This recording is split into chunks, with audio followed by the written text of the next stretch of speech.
घरीच होते, काय करत होते मग. मी म्हणलं हा घ्यायचं, मग ती म्हणजे ॲडमिशन झाले असतील.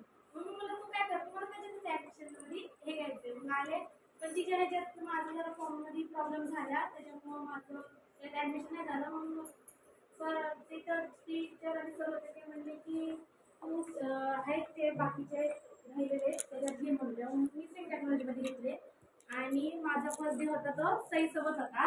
पहिली फ्रेंड मी सईसोबतच झाले. त्याच्यानंतर आहे ना मला इथे येऊन काय एवढं वाटायला नाही, करायची इच्छा वगैरे काहीच होत नव्हती.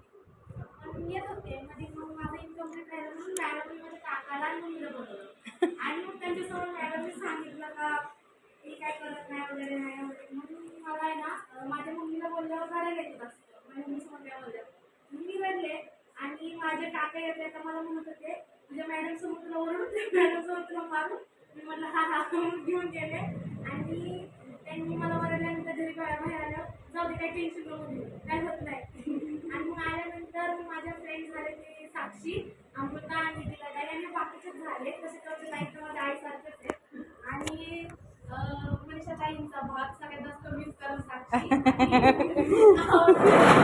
साक्षी खूप कधी कधी आणि म्हणलं तर सगळ्यांनाच मिस करत.